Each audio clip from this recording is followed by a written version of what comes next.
to welcome everybody to this town council meeting this Thursday, April 11th, 2024. Let's have a call to order. Sandy Sturgill. Here. Mary Hanson. Here. Alana Courtney. Here. Bill Goldsmith is here. Larry Tuning. Here. Beth Justice. Here. Marjorie Austin. Here. Everyone present and having a quorum, let's stand for the Pledge of Allegiance, please. I pledge allegiance to the flag of the United States of America and to the republic for which it stands, one nation, under God, indivisible, with liberty and justice for all. We have had a request to amend the agenda for this evening to include an authorization resolution to designate who's going to sign for the purchase of this building. Could I have a motion to amend the agenda to include this authorization resolution? So moved. And that's going to be under 9B. And that will be under 9D, sorry. 9D, yes. D, yeah. All right. Do I have a second? Did I get a second. Any discussion? All right. Marjorie Austin. Yes. Beth Justice. Yes. Larry Tuning. Yes. I say yes. Alana Courtney. Yes. Mary Hanson. Yes. Sandy Sturgill. Yes. All right. Now can I have a Who seconded that? Who made the motion then? Marjorie. can I have a motion to approve the agenda as amended? So moved. Do I have a second on that? A second. Motion is moved and seconded. Any discussion? All right. This time we'll start with Sandy Sturgill. Yes. Mary Hanson. Yes. Alana Courtney. Yes. I say yes. Larry Tuning. Yes. Beth Justice. Yes. Marjorie Austin. Yes. All right. Moving to item 5. First, we'll open with the public hearing for the street signs. And so we move to open the public hearing, correct? We just open it. Do we need a Or- motion? You don't need it. You No. can do it either way.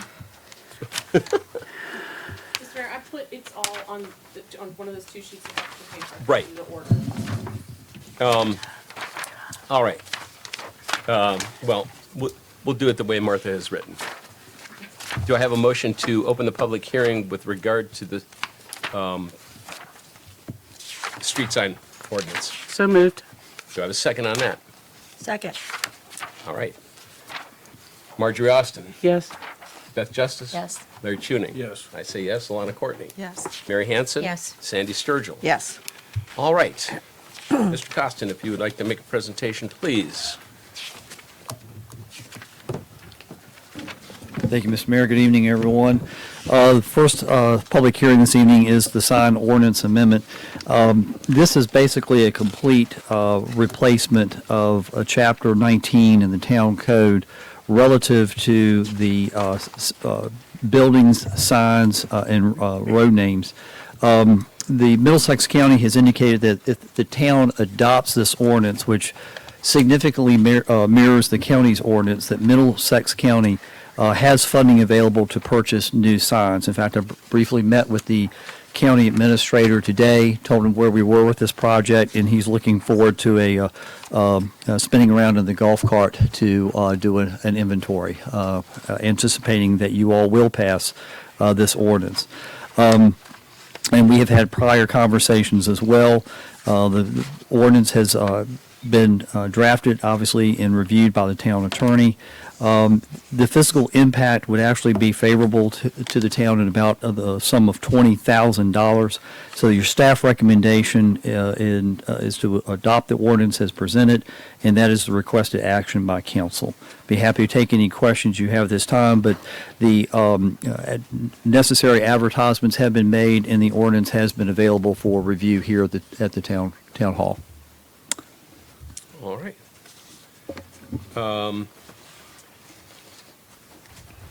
Is there a proponent to present? There's No. probably no proponent to present. All right. Do we have any public comment on that issue? For or against? I'd like to say something. Is this regarding the street sign Signs, ordinance? yes. You know, the signs we have in Urbanna are unique, and I'm sorry, sir, could you please state your name? My name is for the Boyd record? Wiley, and I live 251 Cross Street. Thank you. Urbana, Virginia. The signs in Urbana are somewhat unique, and the poles are. I don't know, but the signs are too. Somewhat unique, and we've gone through this for years and years about, replacing the signs and this type of thing. The issue I see is the cost of these signs, the costly to replace the older signs, the more colonial type signs. If we replace all the signs just like everywhere else, aren't we? I mean, Urbana's unique and special. So what that just kind of makes us like everybody else. And I don't know if that's a good thing or a bad thing. I mean, I understand that getting free signs or free poles and all is fine, but Nothing is free. in the long run, Nothing is free. free is free, right? So if free is, if that's what you're doing, go ahead and do it. If you want to think deeper and consider keeping the old signs, I think that's important also. Okay. Thank you. Anyone else? Was that it? Well, are we able to say anything at this point? Not until after the public hearing is Oh, okay. closed. Right. Yes. Katie Wilson, 200 Cross Street. Is the signage, I may have missed this because I'm multitasking in my head, but is the signage going to try to be traditional like the signs are now? Or are they putting them like the green signs everywhere else? Is that what you're saying? I don't know. The- It's new. Are they trying to make them, They are the county But I signs. think they're standardized signs. Oh. Right. they're not trying to keep the look of the current signs? Correct. Oh, And- okay. And after we close the public hearing, I guess that's the appropriate time or should I address this now? Go ahead. This goes back at this point several years in that Don Dreyer and Christiane Vino tracked down multiple things, and one of the complaints against the existing signs were they were not reflective. The poles and the signs need to be replaced. And when they went through the whole process of tracking down signs, the most cost-effective way to do those signs, then meeting Virginia Department of Transportation requirements and specifications was the most cost-effective way to do it. Subsequent to that, I found an ordinance that was passed by Middlesex County that said that they would, if we adopted a ordinance compatible with their ordinance, that they would replace our signs at no cost to us because they use 911 funds to do that. And in pointing that out to the county, they say that's the way it reads. And so after really a process that would go back 3 years, every bit of 3 years, Yeah. in terms of sleuthing More than this that. out and trying to decide what was going on, there's only certain colors that are approved, there's only certain shapes that are approved if you're going to meet 911 compliance and VDOT standards. And that's what we're getting. And if Okay. we adopt this ordinance, we will be able to have the county replace those signs for us. So yes, we will look like everyone else, But but that there's a will also benefit make to us it. compatible Gotcha. with 911 requirements. Okay, thank you. And how much money will it save us approximately? At least $20,000. I mean, that was, the lowest bid we got was like $18,750, and that was not including labor. So it's going to be significant, and the county's planning on 20,000. I'm not sure, well, and they've got in-house staff, so I'm not sure whether they're going to be able to do it for that, but they're technically on the hook for it if we sign this ordinance. So, all right. With no other pros and cons, do I have a motion to? Well, can I say something? Yeah. Yeah. No, Wait, I can't? Wait, No. It- you need to close the public hearing. and then we can have a discussion on the motion. Yeah, we couldn't take a motion without closing the public hearing. Right. Right? I'm sorry? I can't hear you. We couldn't have had a motion without closing the public hearing. Correct. Correct. You can't, Right. you should on the public hearing. And so we'll close the public hearing, and then we'll entertain a motion to accept, and then comments can come in from council as to pros and cons. Does that work? Okay. All right. Do I have a motion to close the public hearing? So moved. Do I have a second? I'll second. All right. Motion moved and seconded. Marjorie Austin, Yes. Beth Justice, Yes. Larry Tuning? Yes. I say yes. Alana Courtney? Yes. Mary Hanson? Yes. Yes. Sandy, and Sandy Sturgill. Yes. All right. Now, do I have a motion to approve ordinance 2024-02 regarding street signs as presented? I'll make the motion to approve. All right. Do I have a second on that? I'll Second. All right. Motion moved and seconded. Now, is there any discussion? Yes. 10 to 12 years ago, the county did this with the 911s. Put in new street signs all over the county. And the only place they didn't put it was here in Urbanna. And it saves us $20,000, which is a no-brainer from my standpoint. We need to save that money. And plus, we're actually paying for it through our county dollars. Yeah. Bill, what about the oyster? No. I mean, we have to, the downside of this is, as Mr. Wiley had pointed out, is that we're not going to have unique signs, but it's, the cost of doing that is really based on the No, figures that, I yeah. understand that. I just Yeah. didn't know if there'd be enough room that we could still do that. No. Okay. Nope. All right. Can I ask a question? If we take these signs, when we take these signs down, I'm thinking about, could we have an auction and sell them to We've talked people about that That's what wanted we've them? talked about. We've talked can do about that that? at length. Okay, let's, The idea of being able to take the signs, auction them off, because some people would Some love to people have want 'em. a I want Rappahannock one. street sign, or, whatever Yeah. their street is, and also to sell the poles, the metal, to Middlesex Recycling, so that Yeah. we Now, could, my bet is the poles will come out when they'll pull the pole out Yeah. and put the new pole in the hole that they've Yes, created. yes. In which case, the county will probably take care of the poles. yeah. We could probably figure out a way to ferret the signs out of there. well, if we Yeah, could we ask would. about the poles as well. Right. I think that would be worth it. I don't know how, I'm not knowledgeable about how much, I guess it's by the pound for scrap metal. And that, I have no idea what that might earn us, but I think it would be worth asking. I that's know fine. there was I know that when I was talking to Matt Walker about it, there was some discussion on his part about him taking the metal to do just that, to Yeah, recoup right. some of their costs. Uh-huh. But, Did they do that with all of the others? Again, we've been waiting for My- 10 years for My what bet we is that paid for at the in our time they did it, there taxes. weren't old signs there, but I don't know that. Yeah, I think we'd raise a lot of money I for think the we would pool too. by selling the street signs. Or something. Something. Yes. Good idea. And so we will try to get that done. All right? Any other comment? All right. No further discussion. Let's vote. Marjorie Austin. Yes. Beth Justice. Yes. Larry Tuning. Yes. I say yes. Alana Courtney. Yes. Mary Hanson. Yes. Sandy Sturgill. Yes. All right. Move on to the next.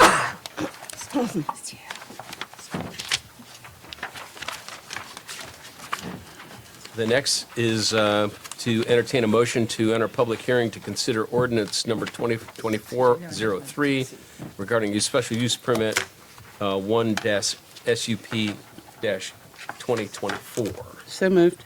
Do I have a second on that? A second. Motion is moved and seconded. Do I have any discussion before we open the? I'm sorry, can you tell me who moved and seconded? Me. Conversation. Marjorie, I think Marjorie moved and Mary Mary Hanson seconded. seconded.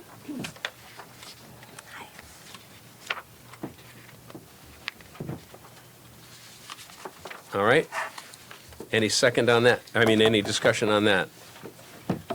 All right. Let's start with Sandy Sturgill, Yes. Mary Hanson. Yes. Alana Courtney. Yes. I say yes. Larry Tuning. Yes. Beth Justice. Yes. Marjorie Austin. Yes. All right. Mr. Costin, if you would be so kind. All right, thank you again. This is a public hearing held under the authority of Section 15.2, 2204. Necessary notices have been given, and the application materials have been and are available for review in the town offices. The location of the subject property, this is special application number 1 for the year 2024. The subject location is generally known as 161 Cross Street. It's owned by Pickett Homes LLC, and they are represented by Sean Pickett. The request, and let me kind of break this down a little bit for everyone. The request is to allow for retail sales and food and drink together with an arcade and board game access permitted with a special use permit, and then subsequently a restaurant, which is also permitted by a special use permit. The rationale here is there is no density requirement in the B1 district because you've got water, public sewer. So multiple uses can go on a piece of property without having to meet some sort of acreage factor. So the use of the property for the retail sales of food and drink is a use by right. If all the applicant wanted to do was resell repackaged Stewart sandwiches, bags of chips, drinks, he could do that. Okay, think like a convenience store. Okay, the fact that he's bringing in the arcade and board games requires a special exception. The fact that he's looking to serve food down the road, more prepared food, and our ordinance doesn't make a distinction in types or amounts or anything like that. If you're serving food, you're serving food. It's a restaurant. Okay, so that's kind of the three uses that you're looking at here. But what's the subject of the special exceptions? The arcade use and the restaurant use. Property is approximately 0.17 acres, and the zoning on the property is B1 for depth of about 80 feet. We've done the research looking at the map, and a lot of everything on Cross Street that's on that side of the road that's zoned B1 is zoned that way only for a depth of about 80 feet. This use is within that designation. The remainder of the property is R1. That's sort of the same situation for the adjacent properties.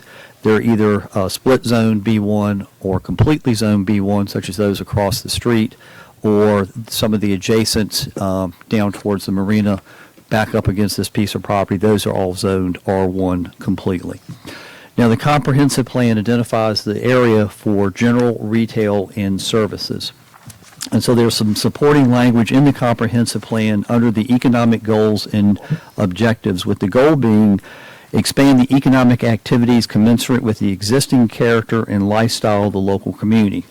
The objectives, and I'll read them out of order somewhat, encourage commercial operations in areas so designed on the future land use plan, which I just noted.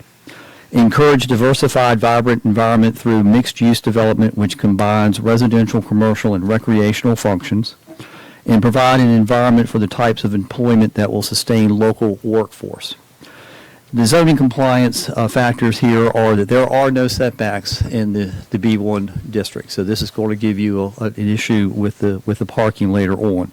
So with the historic development of the town building out to what we call a zero lot line, it leaves no space for off-street parking. There is a 35 height restriction in this zone, but the two-story building would meet that requirement. All right.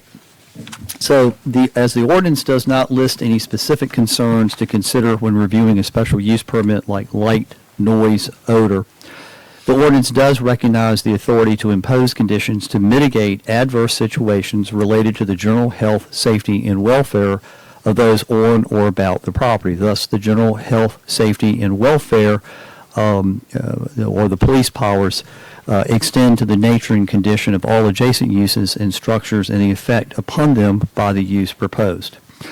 As this is an existing mixed-use area, the proposed use can be considered generally compatible. The standards of consideration continue to consider impacts of the impairment of light and air. Condition 6 addresses light.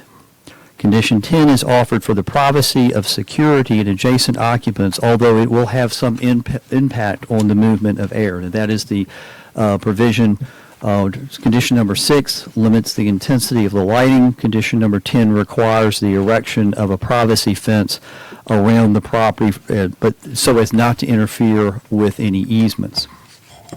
Street congestion is noted, and it's waived via condition number 9. Now, this is a provision of the zoning ordinance which requires restaurants to have one parking spot for each 3 seats in a restaurant. This is a difficult provision for any of the businesses to meet, again, because that zero lot line development. This condition essentially waives that parking requirement, and you all have recently utilized that in another case. Now, condition 7 is designed, however, to prevent sidewalk signage that impedes pedestrian traffic flow. I've already noted the general compatibility to the comprehensive plan, and most of these conditions are done so as to avoid nuisances such as noise, which we've addressed with condition 5. And yesterday, following the Planning Commission meeting, Tuesday night, I sent you a revised staff report.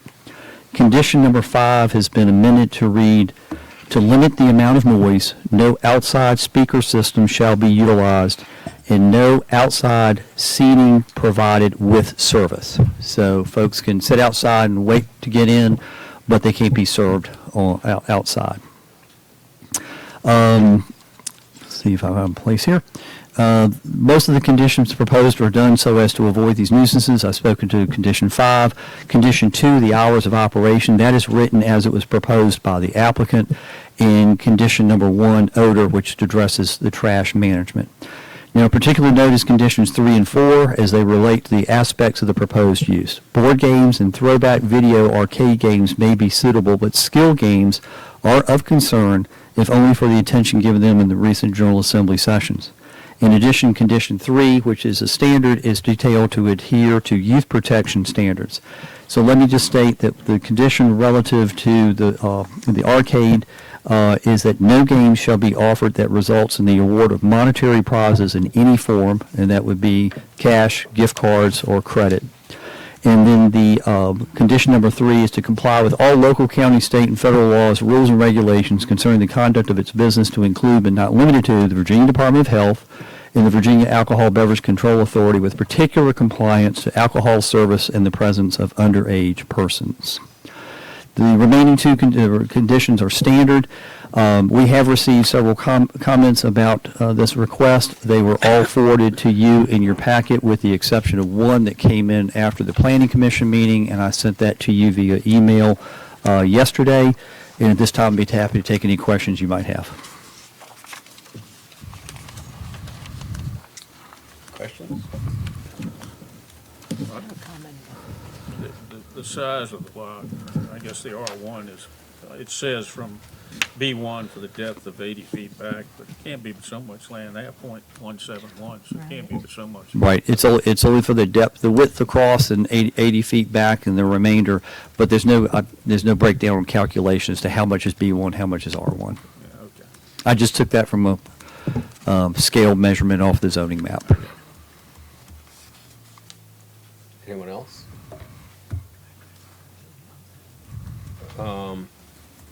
But I guess, yeah, this would be a question for Ted regards to whichever one that was that waived parking. Number 9. Yes. Mm-hmm. I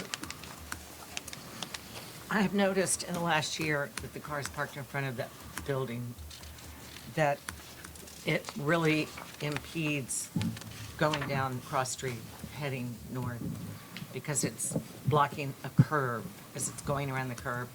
And I noticed that cars stop, particularly elderly people coming in the other way, they get confused. So there's 3 cars looking right across and you can't see the curb. And I don't think there's a parking problem. I never thought there was a parking problem in Urbanna. I mean, go to Kilmarnock, you have to park 3 blocks away from everything. So people that have made a big deal about it, I've never understood that. But I do consider there are 2 places that deem to me that it could be really, that are questionable. And one of them is Prince George Street, where they're allowed to park right on that curb, on the curb, which to me is so dangerous. Why it is allowed now, I just don't know. And the other is in front of this building. And I love what you're doing, but I'm concerned about that. The car is parked right there. There was a car parked there last night, because I go through there going to my home on Cross Street. I always go down to my home on Rappahannock. I always go down Cross. And there was a car parked there, a white one, last night, and it was the front was next to the curb, and the back was about 2 feet from it, so the back end was really jutting out. And it was, everybody had to slow down to get around it. So I see an issue right there with that, approaching that curve. So that's my concern. Well, I guess if I may interject here, that's a problem regardless of what's going on there, is the way I see that, is even for the, Absolutely. even the Has nothing to residents. do with the And it doesn't, I don't see that that's really pertinent to the special use permit, because it's a problem for anybody that lives or parks anywhere in that particular area. And that would Well, I be think something that- that, I guess at some point we could visit whether we make the curve at Prince George and the curve there designated as no parking between certain areas to increase the stuff, but that's I think a totally separate issue. Agree. Any- I do. Yeah. I'll take that as an open, just as a comment to the response to the comments made. One of the issues you're going to have with anything with this is enforcement. And Right. so if you put up multiple signs, sign everywhere sign, who's going to enforce it? Right, And the constable. we're still looking for that badge. All right, Yeah. all right. Any other questions, Mr. Costin? No. All right, I guess we're moving on to number 3, which is the applicant presentation.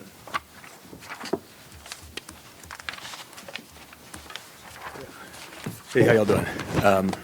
Well, first off, my wife and I, we bought that property to fix it up. I mean, it was in very, very bad shape. I'll just tell you about myself. I am a picket.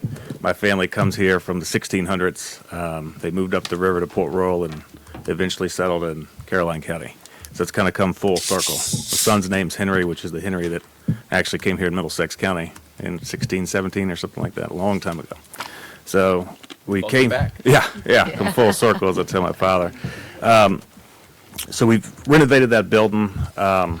We bought that, I think, June 17th, and it took us till about October 1st or whatnot to fully complete the building. I mean, honestly, it was luckily that the building never caught on fire, because the electric in that building, it was sub-panel box after sub-panel box. It was in very bad shape. But what my wife and I, our long-term goal was, I know we hear snacks, arcades, and this is a low-key family event. And as I said Tuesday night, this is Urbanna, which I think is the oyster capital of Virginia. There is no oyster bar here. Before we get into all that, the reason we applied for the arcade special permit is to sell retail like snacks and foods until we get more full scale. There will be no alcohol sold as far as that, and I'm told that we can do retail if we wanted to go that route. And we were just going to add some arcades to maybe to get some folks in there, some kids, and some adults, families. They like playing games as well too, board games and things. These are becoming more and more popular in the larger scale cities. And eventually, the oyster bar, and we do want to sell charcuterie, no cooked food. It's just all oysters, charcuterie boards, if you're familiar with that. Meats, cheeses, and things of that sort, which there's nothing here. We did not want to do a coffee shop. You have the Wooden Pickle. You got Little Jimmy's, which is a great sports bar. You have something different, which is a good, southern food place. You got another good breakfast spot where the sidewalk ends. But I thought that this town, and we went back and forth, my wife and I, about what we should do. Should we rent it? We didn't want to turn it into an apartment because the old town administrator, Roy Kahn, he wanted to keep that storefront, and my wife and I was like, yeah, we like the small town charm of this place as well. So that's why we originally keep the storefront. We were originally going to try to find someone to rent it, but we just thought that maybe we could do something to help out the town, because my wife and I are invested in this town. I know there are a lot of concerns about parking. I know that's a big one, but I don't think the town uses the town trolley enough, and I think that we should be picking up people. We live in the city for now, or Midlothian, but people walk all the time. I don't think walking up 2 blocks or 3 blocks is the end of the world. I hear about enforcing things. I know you're concerned on Cross Street, but Cross Street is a straight shot where our house is located. There's 3 spots located in front of 151 Cross. I know that there's concern there because he has his driveway there, in which my wife and I said we'll pay for a sign, no parking, whatever. We'll be right there to enforce 151 Cross Street's address. The other guy, and that's the thing, I know that they'd be against it or whatnot, but the bottom line is those 2 houses are in the business district beside us. I mean, and that is what it is. And I respect all the concerns from the neighbors. If you ever met me, if somebody had a problem, whether it was a sewer line, as I said, on 167 cross, we paid to have a sewer line removed, so eventually I could put a driveway in that spot. Bill, the neighbor at 151 cross, when we added the HVAC systems, of course, he called me, said, Sean, I moved it that week or maybe within 2 weeks. I moved it up so it would not infringe any of his parking in front of his house. As I said, so the end goal is to have an oyster bar, and our beers and wines are strictly going to come from Virginia. We want all Virginia products. We want to help out the fishermen, the local fishermen, buy oysters locally. Try to help with some of the tourism that's coming into the town, which I think, people come to Urbanna, the first thing you think of is oysters. So that's why my wife and I kind of had that idea of just a small oyster bar. And I know a couple of you have been in there, and we're always welcome to have you walk and check and see what we've done with the place. As far as the backyard, that's all closed. There's no one going to be going in the backyard. It's basically, if you've seen it, it's a small little, it's probably about as big as this room, with the bar, and that's going to be the seating and arcades. Maybe the arcades don't work. As far as the noise levels, we're going to be shut down by 9 o'clock. We don't plan on any outdoor seating, any speaker systems, anything like that. Eventually, my wife and I think this could even be somewhat of an upscale type place. We just don't know what direction, it could go. It just depends on what comes in and out there. So that's kind of where we stand. So, and I think I think you hear oyster bar, arcades, loud noise, but I think that's definitely not the direction we want to go. This is more low key for locals to come hang out, for the tourists to come in, try beer from Virginia or wine from Virginia, and eat some oysters. That's really the end goal. So, and we're not going to have a lot of food, as I said. I recommend going to something different, Little Jimmy's, and because I also want to help out the other businesses in the district. So, and my wife and I are fully invested in this town. We love this town. So, that's where I am. Is this the building painted black? Yes. It looks great. It's iron ore, is the color. So, Is it? yeah, we went modern. So, It looks wonderful. What a transformation. What about the building? Do you own that next door? no, that's the Lipinskis, I believe. So originally those two were up for sale, and then I know that they split them both up. He took the garage, converted that to an apartment, and then we took ours and just brought it back to life, the same floor plan. Is that Craig Hall's Yes. son-in-law? Yes. Yeah. Okay. So, Maggie's husband. All right, any other questions? This building looks wonderful. For Mr. Pickett? Okay. I apologize for this, but tell me Yes, sir. about what an arcade is and what board. we're just doing like old school Pac-Man or Frogger or something like that, and there's no gambling. There's none of that. We don't want that stuff. And I think Mr. Costin had put that as a condition. We're not doing anything like that. Thank you. So, Why, Yes, sir. why don't you just start out as an oyster bar? well, I think we need to take time, and everything we're doing is, just slowly, to- gradually. Yes, just to kind of build and see where the base is and see what's needed and what's not needed. So there's going to be no alcohol at first, just Oh, when you there's no convert alcohol. it? We're just trying to get the arcades in and some snacks to kind of start off with while we apply, if we get approved for our ABC license. And there will never be liquor there. Everything's Virginia. That's where my family's from, and I just want to kind of promote that. I'm a history teacher of 21 years. So to me, it's about telling a story, at the bar or wherever, I know history is very important here, and I'm one of the ones that want to keep that history. But also, you got to understand, too, that the times are changing, and we kind of need to move with those changes. Absolutely. So, Well, it sounds exciting. And I owned a retail business for 30 years. It's in Kilmarnock, and I don't know anything about the arcade business, but I would think that would be tougher for you to get that started, whereas if you opened an oyster bar, you'd probably kill it from the moment you open the door. we don't know. Yeah, it's all, it's all a chance, too. So, All right, any other questions for Mr. Pickett? All right, thank you for that presentation. yes, sir. Thank you.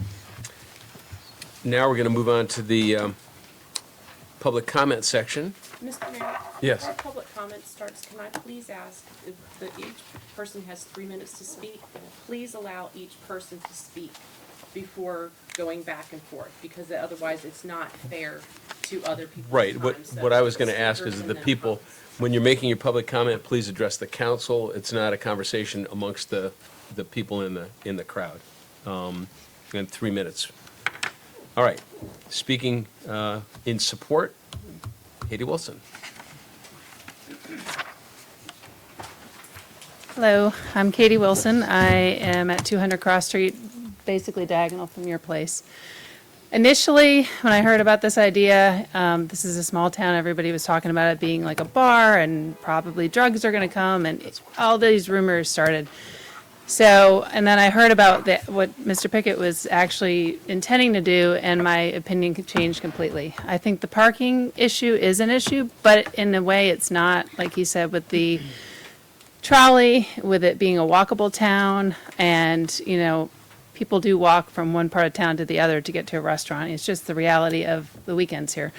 I've been here 10 years. Part of the reason we moved here, my husband's a Saluda native, and he always wanted to live in Urbana because it had so much vibrancy and life, and there were so many kids everywhere. There was so much going on. And as any town goes, it cycles. People get older, people move away, kids, you know, go off, and then it comes back. Well, my kids wanted me to tell you they are all for this place. They will be riding their scooters across the street to get snacks, and they're really excited. My only experience with something like this is at the Gloucester Brewing Company. I don't know if you all are familiar, but they have board games there. My husband's a big beer guy. He loves local beers and craft beers. And it's a really fun environment because, you know, us adults, we like to get out, but we can't always find babysitters. And to have something where the kids can go play a board game, learn traditional things, have an interactive experience while we have, you know, a few snacks and drinks, I think it's a great idea. So my pros for this, I think it's a unique experience. I like his idea about having a oyster theme and snacks, and I think with the parking, given that people are out on the water and they come back usually late afternoon, early evening, I don't think it might be as big of an issue with the parking with the Cross Street Business Center, although I do think some sort of compromise might need to be struck, because maybe there can be, you know, signage put up saying between 9 and 5, it's for these businesses, and then maybe the person who owns that building can strike a deal, like he could charge this gentleman some money to be able to use the parking lot after hours. I don't know, since it's private property. Just some creative ideas, and I think with the size of the place being, you can only have, what, 12 to 15 people, I don't think that's going to take up a whole lot of parking spots, personally. Parking is always going to be an issue in this town, but I don't see that as a as big of an issue as some people are considering. Now, granted, I live on the opposite side of the street, so it's not blocking my driveway, so I have a bias there. Trying to think what else. I think that's about it, but I really love the sense of community in this town. That's why we've stayed here so long. And I think with the pool and the new businesses opening up, you know, with the outdoor fire pits, it's Small Town Burger, and then this, bringing in the seafood and the historical aspect, I think it really could bring some more life back to this town, so. Thank you. Thank you. Thank you, Katie. Katie. All right. Next up, Wanda Holberg. Hello.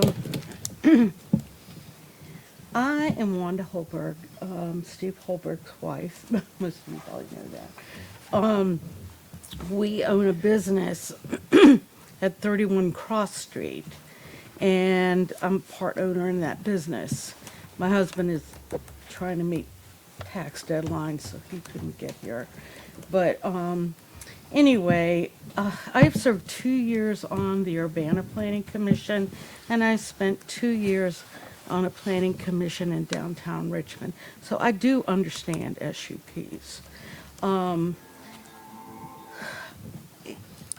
They run with the property, not the business. So once that business goes away, it keeps going unless there's a lapse of use. My objection is the waiver in parking, because let me show you this.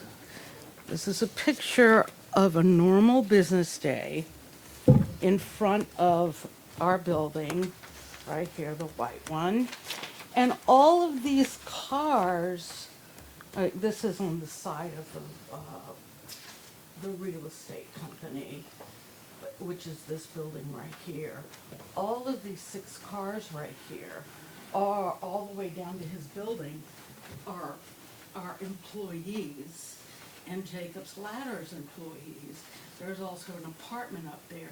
The lady right now doesn't drive, but she, in previous years, we've had, when anybody wants. Yeah, sure. And then his truck is down in front of his building. I couldn't get it all. Anyway, the 2-hour parking signs had been there for over 25 years. They were placed to encourage the 9 apartments in that block that people don't realize that are there to park in their given parking spaces, which are very tiny and hard to get in and out of, on Cross Street instead of on the street. And it has helped a tremendous lot. It gives parking to the businesses and. 30 seconds remaining. Okay. We really, the numbers were painted over. No one notified us about the signs. We already have 9 proposed or existing restaurants. I mean, where are they all going to park? I mean, can we do this without, destroying businesses that have been there for decades? Time.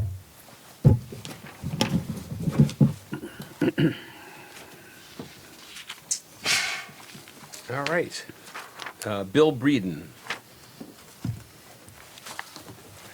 Good evening, everyone. Good evening, Mayor, council members, fellow citizens. My name is Bill Breeden. I'm the one that lives at 151 Cross Street. So you probably see me cutting the grass, out there milling around. Actually, the place was owned by my mother, and I have been. I remember. Yeah, she's 98 years old. Oh, my gosh. Still living. We had to move her back to Norfolk. That's where I'm from. That's where my wife and I are there. And I'm the weekend warrior up here, maintaining it and so forth. And actually, my name is on the deed as well, so I'm privileged to speak here to the town council. When we heard about this, obviously the bells and lights go on. It's like, oh my gosh, arcade, kids, drugs, what's parking, what's going on next? I said, here, Urbanna's going hell in a handbasket here, but especially being from afar. But my concern is this, listen, I'm not opposed to anybody trying to make a business or trying to improve the community with your kids coming over there to an arcade, but being next door, and it's always like, not in my backyard type thing, but all I want to do is when I come up, we use that place as a weekend escape. We've loved the town of Urbanna. We've been coming up here for 24 years, especially on Orchestra Festival. We've maintained the place. We've tried to keep it neat, tidy, and clean. But we do have concerns with the parking. As you can see in the notes there, I'm the one that has the driveway right next to the building right there. I put signs up there because when construction was going on, parking was blocking my driveway, and debris came over my yard. I had to call Sean because he's absent. He's in Richmond. Sean, what's going on with my property? What's this? He did get it cleaned up, and he did move the air conditioning unit. But being, since he's not a permanent resident, sort of like myself, who's going to maintain all this, and who's going to watch over the parking, not parking my driveway? If I decide to come in at 6 o'clock on Friday evening and somebody's blocking my driveway, who am I going to call? I have to go inside and get a resident to move my car. The other item that I have concern with is this going to be an arcade? 30 seconds remaining. Or is this going to be an oyster bar? Because I've heard there's no alcohol, which I'm not going to have an oyster bar, but it's just going to be an arcade. So if it's an arcade, I don't know if y'all are familiar with the Pac-Man games and everything, but they're pretty daggone loud. And that's noise disturbance is going to be coming right over to my next door because the properties are very close. So those are my concerns. And the parking, I can tell you the parking is, you don't want to park on the street there because you have the entrance to the main parking lot, public parking lot. People will always run into each other. Thank you very much. Thank you. All right. Brenda Zerli, is it? I Oh, Wiley. Wiley, I- I- went to Wiley. yeah, I should have just looked at you. I'm Brenda Wiley, and you've met my husband Boyd, of course. We live at 251 Cross Street, and our house is on the right, 3 spots down from the business, and we are not opposed to business up there in that end of Cross Street.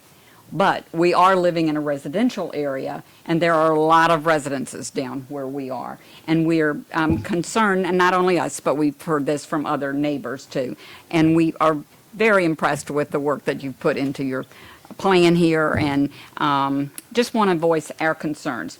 We're not opposed to having another great restaurant in Urbana. We go to the restaurants, we go to all the stores in town. You know, we love the shopping and the life in Urbana, so that's not the issue. But we did express at the Planning Commission meeting on Tuesday night that we were very concerned about the parking issue. We're just 3 doors down, and, you know, there's a curve there, and we can't see really well on that little narrow area of Cross Street. So it's a problem where these cars are going to park. We don't know. The other businesses on that part of the street have usually 2 customers at a time, maybe 1 or 2. And Mr. Pickett said on Tuesday night that they may have up to 15 customers. I think that's based on your bathroom facilities there. And then, of course, they'll have 2 servers. Okay, that's 17 people that could be, and it's not likely that everybody's going to drive a car, but it could be 17 cars. Are they going to all park down by the grocery store? Where are they going to park? It just is a problem. And we've heard the concern by the people that own the parking lot across the street, which is private, that people park in there and those businesses don't have room for their patrons. When I went by there, it looked like there was really only 1 parking space in front of his building, and then maybe 1 in the parking driveway that goes to the storage area. I don't know if there's more there, but that's what I could see. And a lot of times the cars are all up and down that street. Are they going to come down into the residential area when there's overflow? That we don't know, and that could happen. I just want to be able to safely get out of my driveway and be able to go up the street. 30 seconds. There's already been 1 accident, I think everybody remembers, when somebody ran into the building that's the little Airbnb right there, or whatever they're calling it. Anyway, so we're concerned about that. We're concerned about the vulture problem in town, and we would like to see a condition put on this that they keep the trash cans covered, because we've had destruction in our property and the one next to us from the vultures. Time. Thank you for listening. I think Thank you. conditions are important in this case. Thank you, Brenda. All right. That finishes the public comment section, so, Mr. Pickett, would you like to address those concerns? Step up, and I think you talked to them, but it gives you a chance to readdress. Just want to say, as far as the trash cans, I noticed the vultures after the Oyster Festival. I didn't think they'd ever go away, but eventually they did. One thing I know that the marina does is recycle the oysters, so that would be something we would take care of immediately, is just dump all the oyster shells off at the marina right there. And I think that's a good thing, recycling the oyster shells. And I know Bill, I respect you a lot, and I think a lot of Bill, and I understand his concerns. I really do. And I know that he had a concern about me. I do live in, Midlothian, Virginia, but I am a school teacher, so I'm off the entire summer to kind of help manage and do things. Eventually, this could be, a long-term goal where eventually my wife and I, we want to live out here as well. I mean, that's our goal. Upstairs. Yes.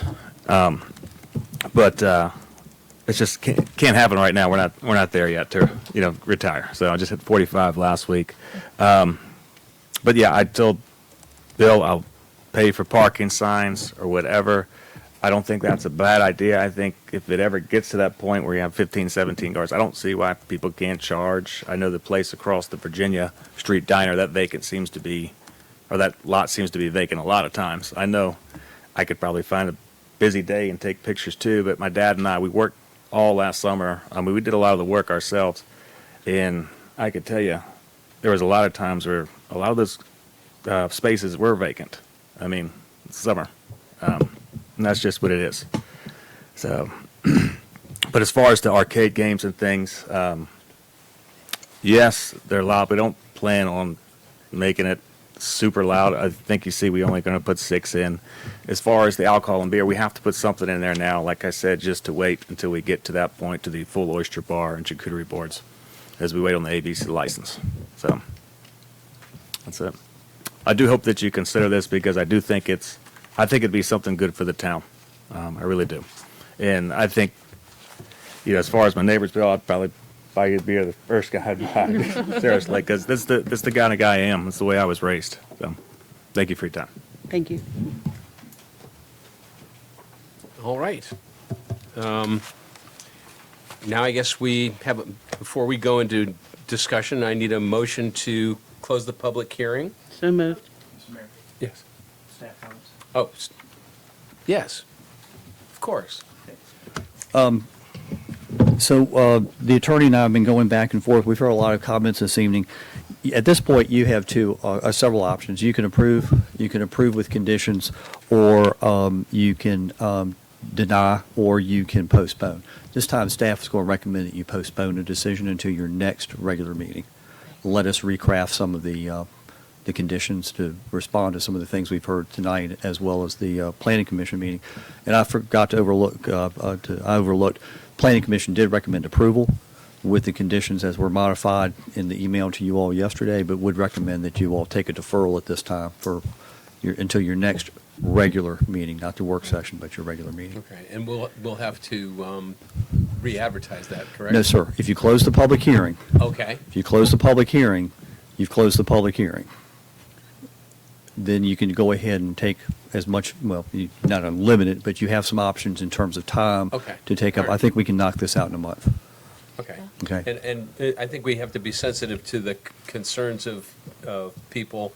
And I do agree that we need to be business friendly, and I agree with Ms. Courtney that if I go up to Northern Virginia and like Old Town Alexandria, if I can get as close to that business as the parking at Tabor Park, I feel fortunate. Right. And so I think we're a little jaded in our perspective with respect to parking in this town, because most of the time it's not an issue. But that being said, I think your suggestion to postpone and recraft some of the recommendations and restrictions makes some sense. Thank you. Do I have a motion to, I need a motion to close the public hearing So at this moved. point, right? May I say one more thing that I didn't get to say about handicap parking? Our boss over there says no. We're not doing this till next time, so we're gonna have the public comment sign up then. You can talk then. Am I correct, Madam Attorney? No, I don't believe so. No, not public. On this matter. No, we're closing the meeting. At the But- next meeting? Well, at that Next. meeting, there would be an opportunity for public comment separate from From this? this, yes. There would be. And also, if citizens have comments, they're welcome to contact the town administrator or send an email to articulate those concerns, and then that would help us. And that can be Correct. sent to council. And those would be passed on as they have been in the past. Yes. All right, so I have a motion to close the public hearing. A motion to close the public hearing. I did that. Okay, already it's a did. second. Second. So Marjorie Austin made the motion, Sandy Sturgill has seconded it. Any discussion on that? No. All right, Marjorie Austin. Yes. Beth Justice. Yes. Larry Tuning. Yes. I say yes. Alana Courtney. Yes. Sandy Sturgill. Yes. All right. The public hearing is now closed. Do I have it would be a motion to postpone the decision, Defer to your next. defer the decision until the next regular town council meeting. So moved. Do I have a second on that? Second. Marjorie Austin made the motion, Beth Justice has seconded it, and we'll start at the other end. Sandy, any discussion? Yeah, yeah. a lot of times when this happens, at the next meeting, nobody's there. So I'm going to say what I think I need to say now. When I was a kid, at the street from Mr. Wiley's driveway, you know where that is? Yep. Okay. The next building was Plummer Taylor's shop, commercial. The next building belonged to Charles Wheely. We had an electrical company. Upstairs, they lived. The next building was a block building that was built by Woodland Road. And Woodland did woodwork. And the only parking problem we had then was my bicycle, because every time I broke a crab net handle, I went to Woodrow. The next building was a laundromat. Pollocks lived over top. The next building, Wanda, where you are, was a barber shop and a hairdressing shop, and the Taylors lived over top. That was the real estate business. Yes. Okay, so which one was yours? We are in You the Pollock? there are 3 Next door to businesses Price. and a big apartment upstairs. Okay. And then on the corner, where Bill Haight owns now, and they park 5 or 6 cars, there was I don't know what it was when I was a kid. Ice cream. A It was an general ice cream store. place and It was a laundry before. laundromat. But it's a laundromat, yeah. So I mean, the whole thing was commercial, plus you had 2 or 3 people living over top. And what this adds up to, and you're looking directly at us, and it may not be me, but it may not be Bill, but it's gonna be town council somewhere down the road. We have got to purchase property where we can have parking, more parking. Right now, we have 2 parking lots that are privately owned, and by the grace of God, they're letting us park cars in them. But the parking problem has been there forever, and it's not gonna go away, no matter what you put over there, I don't think. Unless everybody goes away, and it just becomes, all residential or something, but that hadn't happened, so. Anyway, that's all I have to say. Yeah, and I guess that's one of the questions that we have to weigh, as my comment to follow, and that is whether we start restricting businesses in town because of parking, and that means that the commercial property that we do have won't be able to be used fully, because we're gonna tell people they can't open businesses because the parking issue. And I don't know that that's the place of council. But anyhow, the motion has been made and seconded. Any other comment? No, it looks like, I'm in favor of the business. If parking is the only issue, we've got to. Okay. And we can vote on that at the next meeting. So the motion made and seconded. We're going to postpone the decision till the next regular town council meeting. And we'll start with Sandy Sturgeon. Yes. Alana? I say yes. Larry? Yes. Beth? Yes. And Marjorie Austin? Yes. All right. Why do I have Moving on to the next item. Thank you for your comments.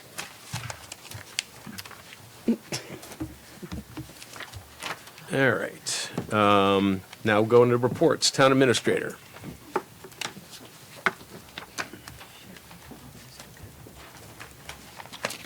Thank you. Good evening again.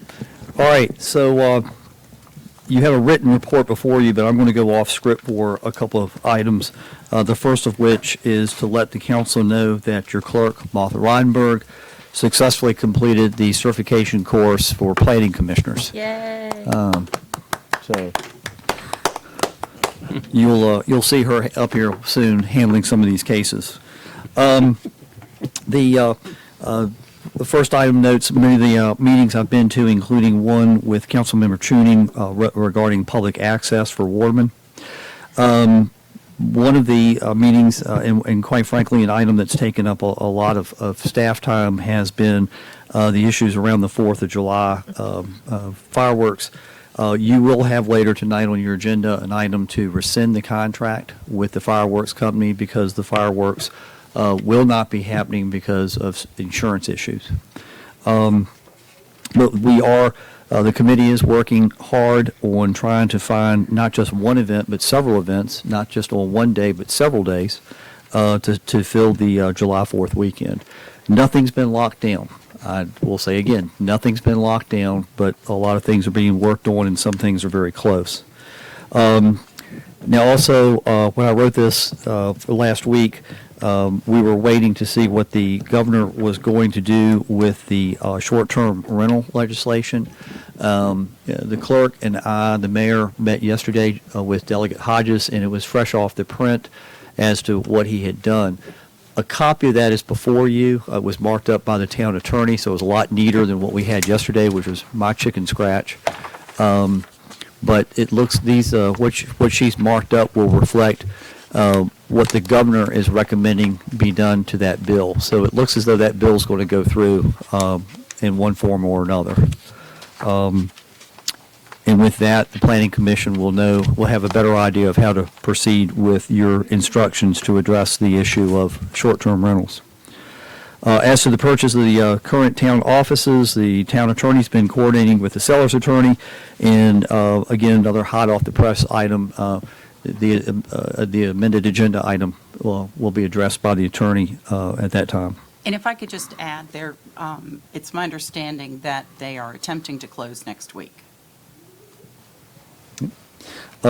We have accepted a bid for the electrical service of the concession stand at the pool, and the security installation of cameras, the security camera installation is underway for phase 1. Remember, phase 2 was put into next year's budget. I have been in contact with Verizon and elevated the delay in having the Dominion power poles cleared of lines.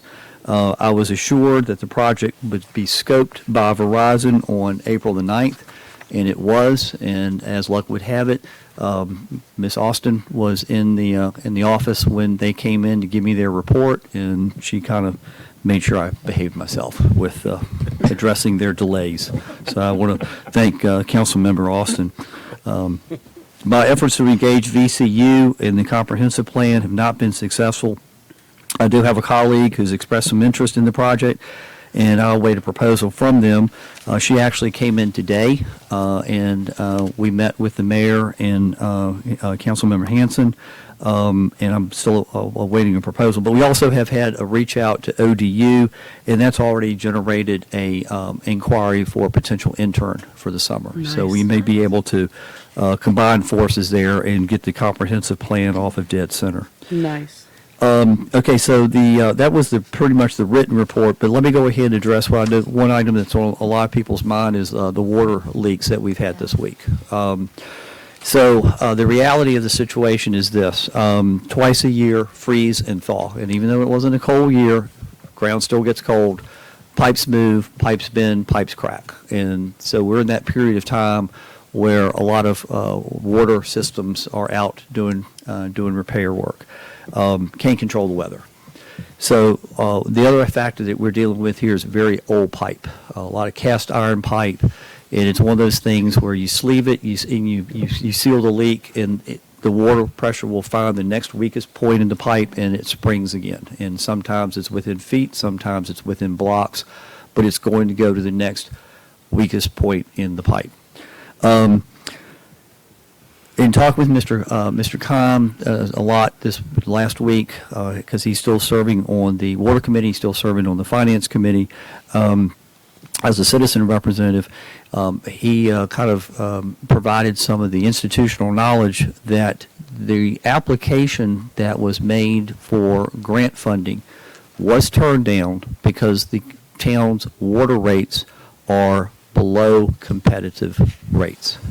In other words, they want to see some skin in the game. They want to see some monetary commitment, not just for the purposes of the grant, but long-term operation and management and maintenance of the system. And he estimated, and this may have been a couple years ago, so you know the figure's higher, about a $7.5 million rebuild of the entire system. Now, maybe not the entire system needs to be rebuilt, but that's a working price tag right now. I'd be happy to take any questions you all have. Forever. Yeah. The can keeps getting kicked down the road. And it all boils down to money. Huge amounts of money. Yeah, huge amounts of money. Good Okay. job. Thank you. Treasurer's report.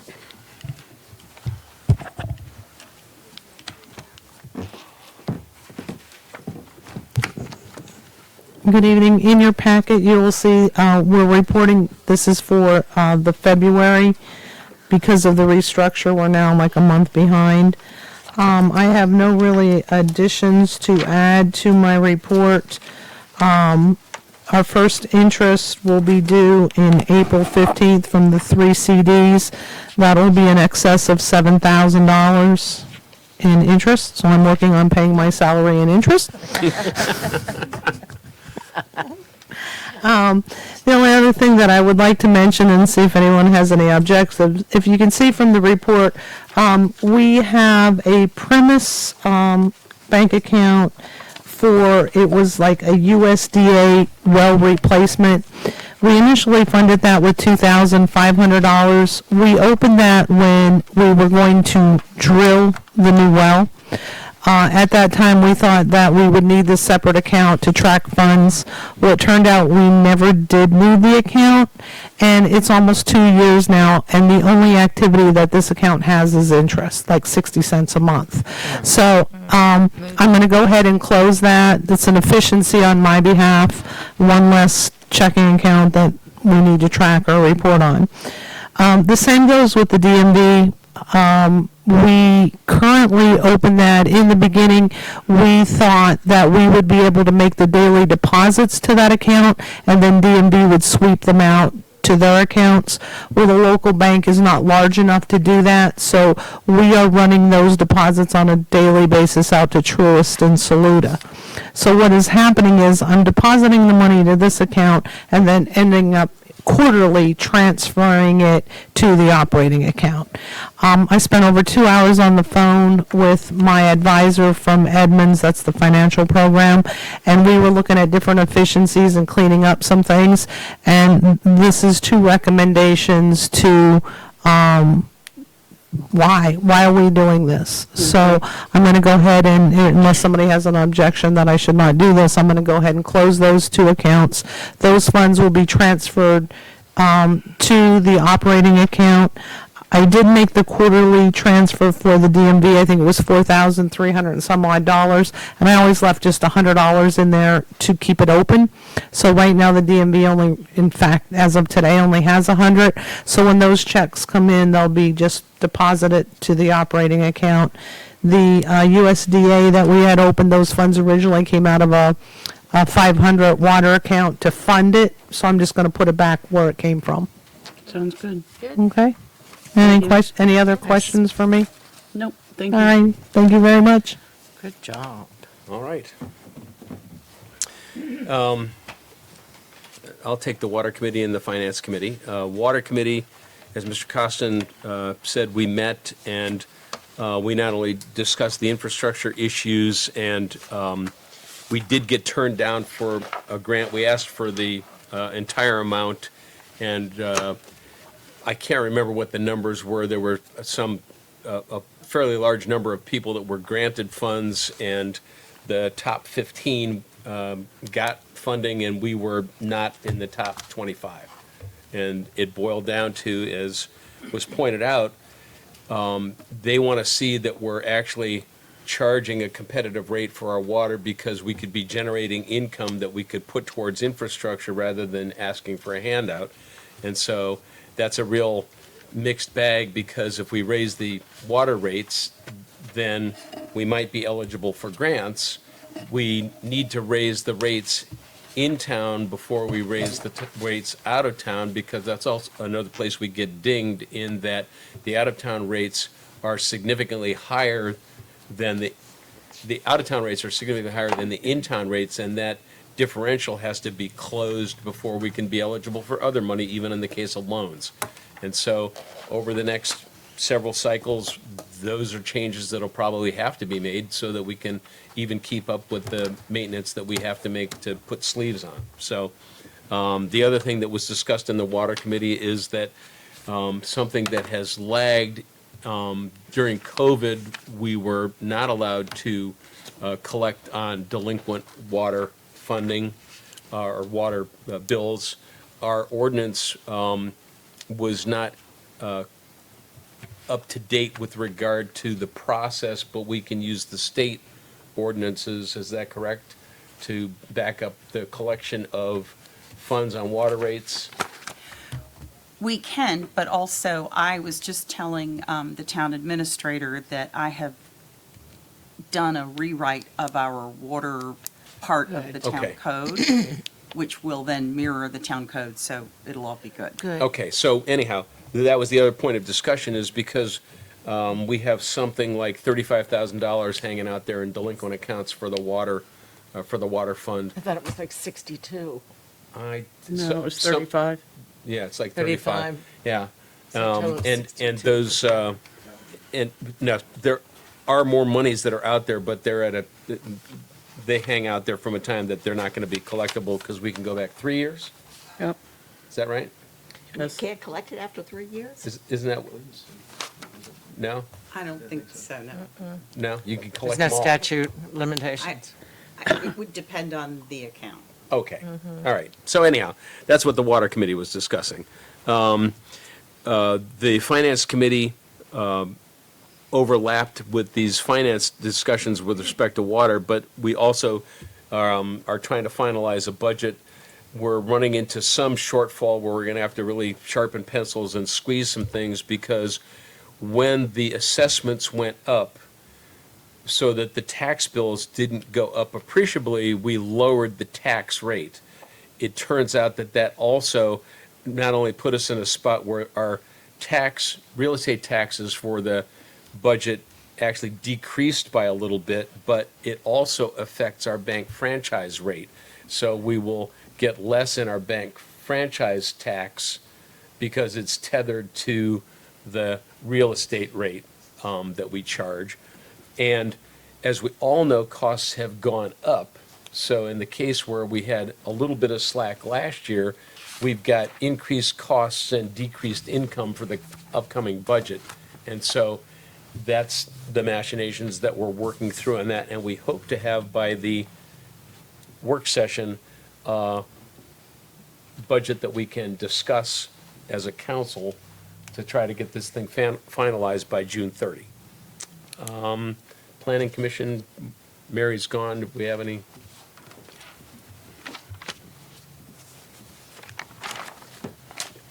I'll just note on Councilmember Hanson's behalf that much of the items that they took up Tuesday night, I've already kind of addressed in my manager's report. Obviously, they reviewed the special use permit, talked about the comprehensive plan, talked about the short-term rental, and they also expressed some interest in the street sign program. But that was about it.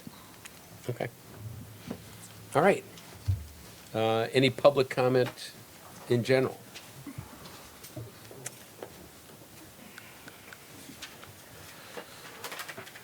Thank you. Christiane Zvino.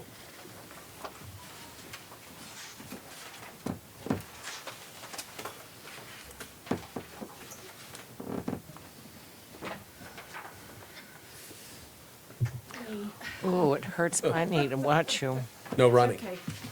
I'm not running these days. I'm Christiane Zavino, 350 Howard Street. John and I chose, my husband, we chose to retire here in 2008. The main reason was town water and sewer services, which are the basic and fundamental service of local governments. I attend council meetings regularly, so I have at least a layperson's understanding of what has taken place in the past 5 years with Bill Smith and the Water Committee. The mapping and evaluation of the town's water system was a big expense, but worth the money. It was also the first step in moving towards the replacement of the water lines in town, which are old and in need of repair. The last report that I can recall that was discussed by council on the water line, other than tonight, was the replacements was the town did not qualify for a USDA grant. And as was said tonight, our income levels were too high relative to median household income to qualify for financing, and the water rates were too low. There are other agencies and sources of funding, including the Virginia Rural Water Association, of which the town is a paid member. The Rural Water Financing Agency, which is a resource within the VRWA, offers both interim and flex-term programs with or without USDA or SRF takeout letters. Has the Water Committee explored any of these other sources? I would like to see my tax dollars spent on a long-term solution rather than short-term service repairs, which are expensive and cause a great deal of angst to the community. This is when the criticism of our administration begins. Right now, there is grumbling about the new pool expenses versus repairs to the water lines. Apples and oranges, no comparison. Here is where the good PR by the town administration or the water committee needs to be initiated. Articles in the paper explaining the multifaceted parts to the water system and the repairs that are needed, including a timeline of what has already taken place and what still lies ahead. 30 seconds. Raising water rates is a sore subject because the water system operates as an enterprise fund, which is supported by the income from users. It should be considered as a reasonable alternative if the rates do not exceed the median household. And this is happening across the United States. I hope you, as elected officials of our town, will help improve communications with the community to dispel rumors and hot tempers, create a plan to mitigate problems in the future, and add to the current communications. But I would like to say thank you to Bill Smith and the Water Committee for everything he has done. Thank you, Christie. Thank you. Yeah. And Bill Smith, no question about it, he knows more about water than most of us would have ever forgotten, but at any rate. All right, any comment from council on any of this? Just amen. Yeah, thank you. All right. Moving on to old business. Part A is the Wi-Fi policy. I thought that was done. Let's go to, we have the,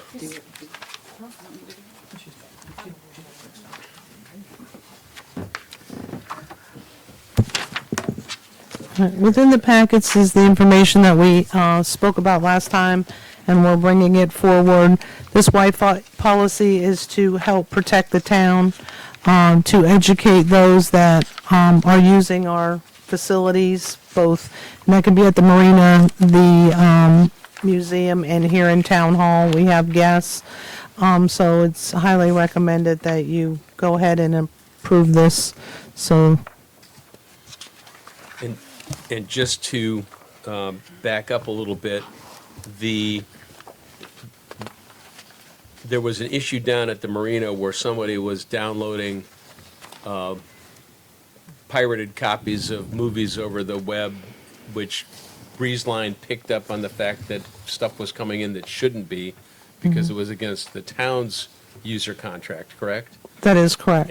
And so, you know, they called us up and said, you guys got to fix this because otherwise it's going to be on your head. And so we had to come up with a policy that would cleanly explain to people that use our Wi-Fi in various locations, including staff, as to what they're allowed to do and what they're not allowed to do, and the expectations going forward. And so that's the policy that's before you. Recommendation is to approve. Do I have a motion to? So moved. Okay, to let me finish the sentence would be fine. But do I have a second? Second. Well, you asked if you had a motion, and I did. It's fine. I can see your smile under that mask. All right. Any discussion? Just a question, not that it probably matters, but is this going to cost us anything else? Cost us more? No. No, it's just our policy. So what happens currently is if you walk in the marina and you say, hey, I want to connect, we just willy-nilly hand you the guest password. So now the passwords have been changed, and they will get changed on a frequent basis. So when you come in for the password, you're required to review or given a copy of the policy. So it was also explained to me from Franktronics that it's possible it would take some time, but if this happens again and we have this policy in place, they can trace back every phone, every computer has a stamp on it, a number, an IP, what is it called, IP? Yep. IP, address, so they could trace it back, and we could literally take it back to the person that illegally did that. But nothing would happen to them without the policy. But it's not costing us a penny Right. to pass this policy. It's just a policy for protection so that people understand Question though, the, Larry. the, Always want the to know what it costs. Yeah, and that's important. Yeah, I'm with you. Thank you. You're welcome. All right. Good explanation. Motion has been made and seconded. Any further discussion? All right. Sandy Sturgill. Yes. Alana Courtney. Yes. I say yes. Larry Tuning. Yes. Beth Justice. Yes. Marjorie Austin. Yes. All right. Moving on to the trash contract.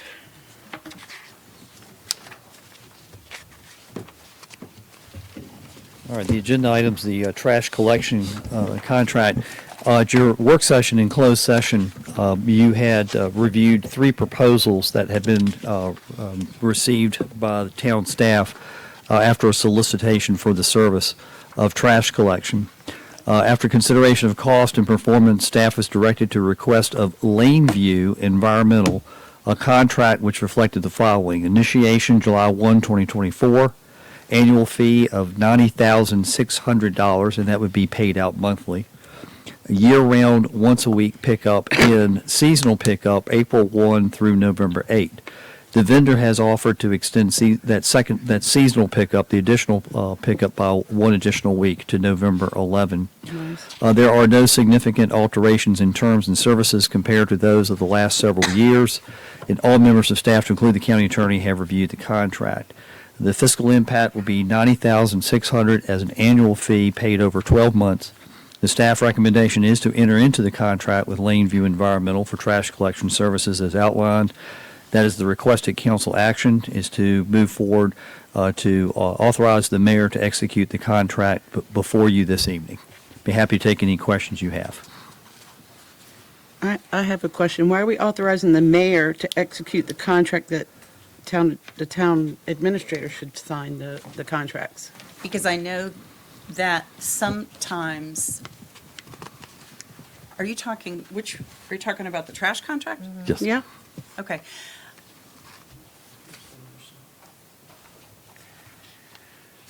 It can be either one.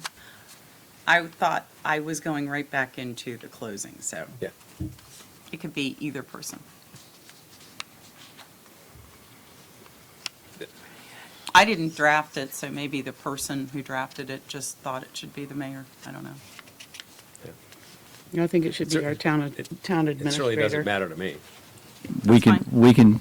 we can change it, we can change it and have it for my both sign. authorized.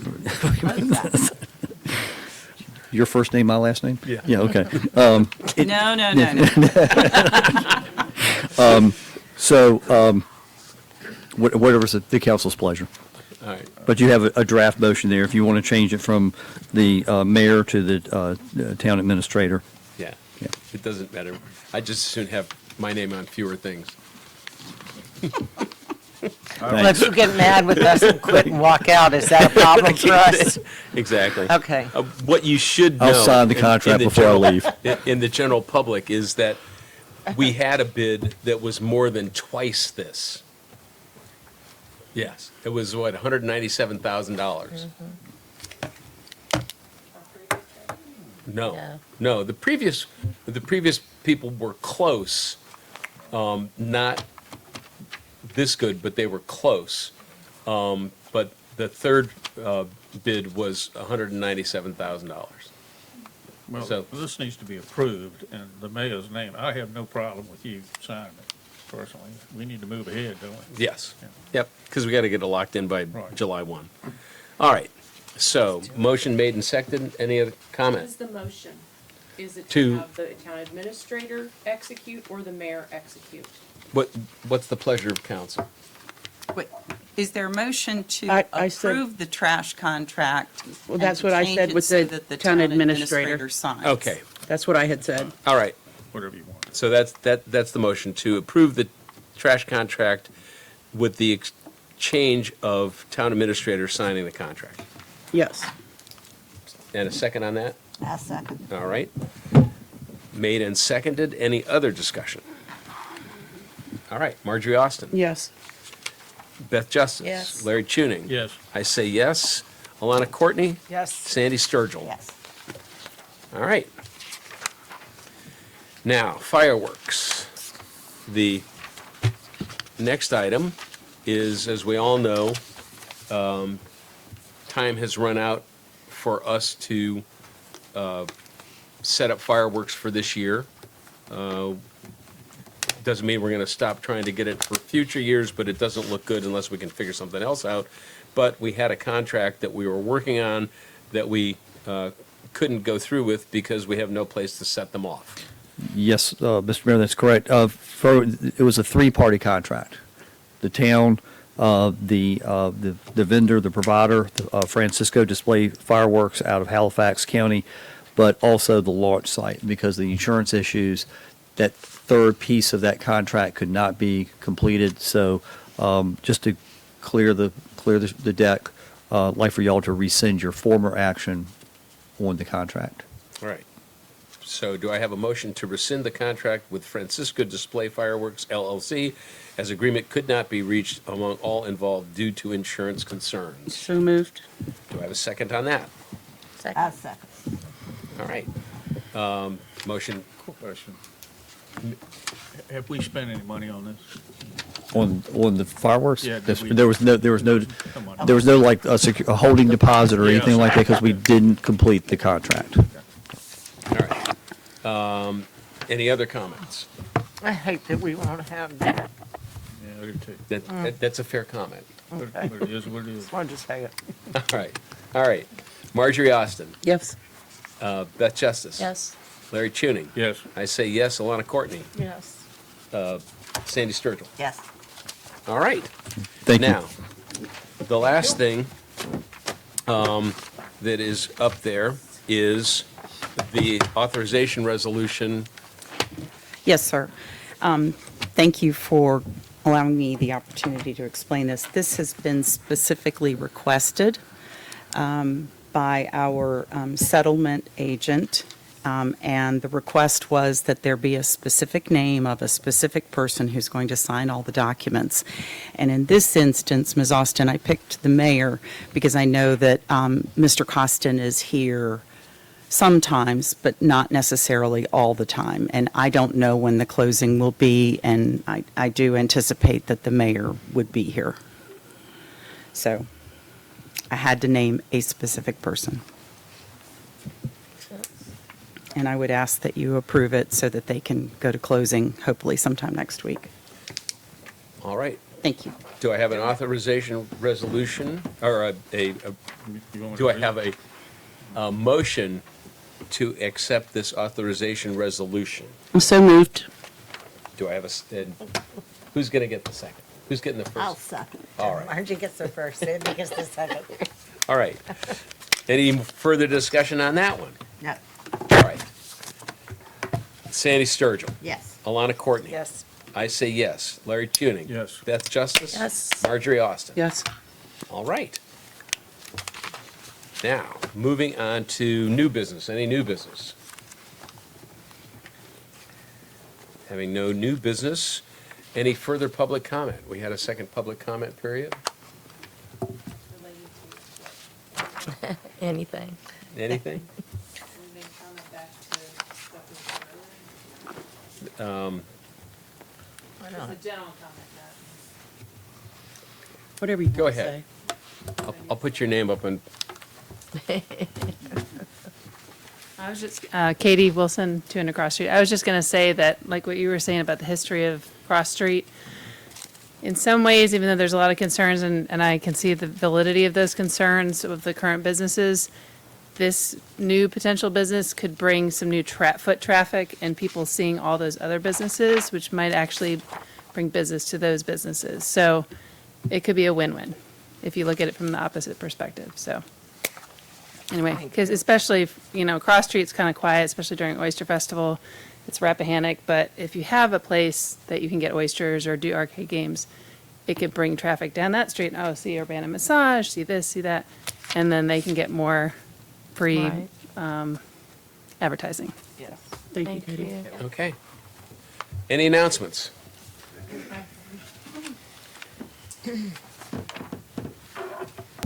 Today was the last day for the military banners. Unfortunately, we did not do as well as we did in the past. We will only have them on Virginia Street this year. It was literally about half. But we will move forward and place the orders for those that I did receive. The other announcement is, come see me and buy your circuits tickets. The circus is coming to town. I have the ones in here that are buy an adult, get a free child. Last year, those are the ones that Steve and I bought. We didn't borrow any children, but him and I still went on that ticket. So if you're looking for adult and plus one, they're $15 a piece. Otherwise, go online. But they'll be here before we know it. And remember, we get a portion of the sales, so. Right. Okay. And it's fun. And Mr. Chalemi, if you could make sure that in the report, you don't say the town is offering an adult with a free child. So that would be appreciated. We get a portion of the sales of what's sold here, is that right? Well, we, overall, but we receive a larger portion for the ones that we sell. Okay. So All right. In the same place down there, just. Okay, and there is one more announcement, and Beth and I are excited to say that Second Saturday starts May 11th, and Beth's got all of our bands lined up. And everybody can bring your cooler and come out with a chair and an umbrella and. No glass. Yeah, we don't want any glass out there. But come on, bring your chair, your cooler, your friends. 4 to 8. 4 to 8. Starting May 11th. And my band will be playing this year. Yes, Sweet Justice is going to play for us this year. In July. Yep. Right. So All right. we hope to see you guys out there. Exciting. And Can I entertain a motion for motion to adjournment? adjourn. Do I have a second? I second. All right. Motion made. You always. Any discussion? Having no discussion. Marjorie? Yes? Beth? Yes. Larry? Yes. I say yes. Alana? Yes. Sandy? Yes. Thank you all for coming.